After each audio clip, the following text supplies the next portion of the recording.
Hello students, welcome back to my channel. Have you ever wondered why the price of your favorite commodity or your favorite product suddenly changes and why businesses change their production levels? Well, the answer lies in changes in quantity demanded, which is definitely the topic for today's video. So let's dive in and see how price changes could affect consumer purchase decisions and business decisions.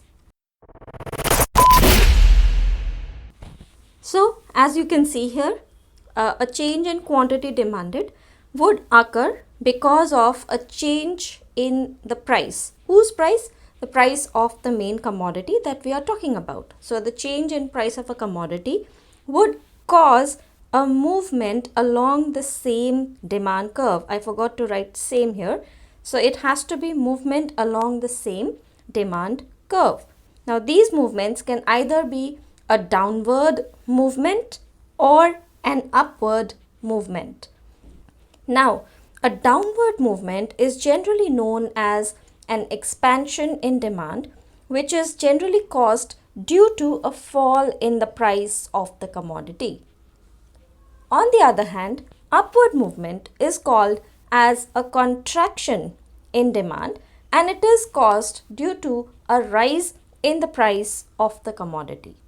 Let's take a look how these graphically would look like. So now we can see on the slide we have extension or expansion in demand. So when we talk about expansion in demand, it would refer to a rise in the quantity demanded due to the fall in its own price.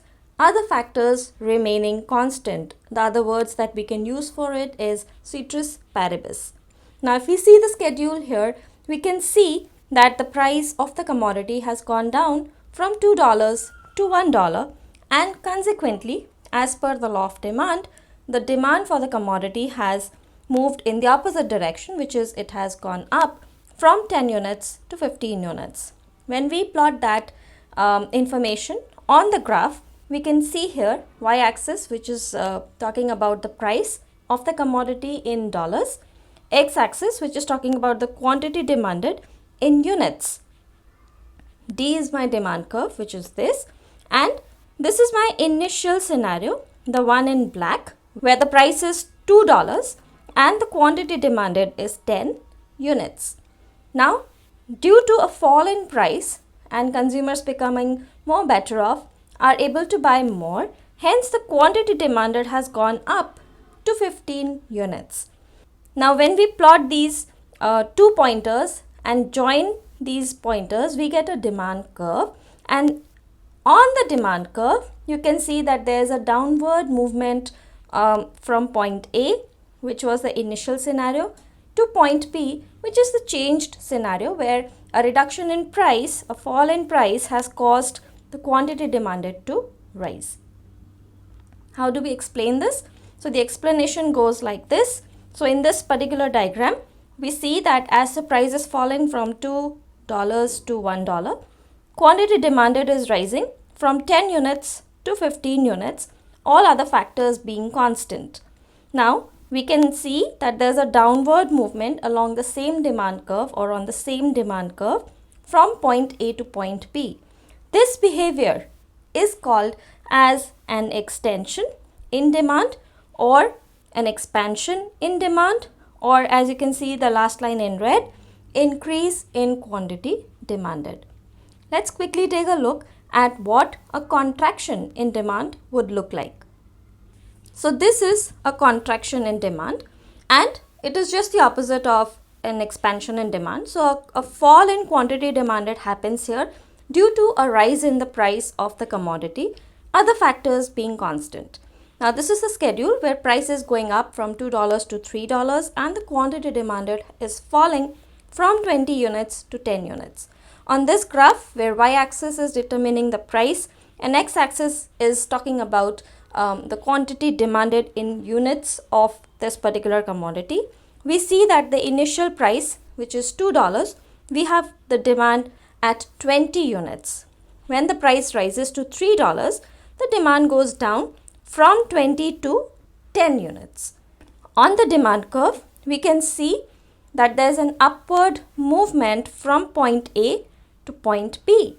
Now, this kind of a movement along the demand curve due to changes in price is called a contraction in demand.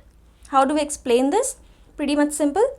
So, in this diagram, as the price rises from $2 to $3, the quantity demanded for the commodity falls from 20 units to 10 units, and we can register a backward movement or an upward movement on the same demand curve.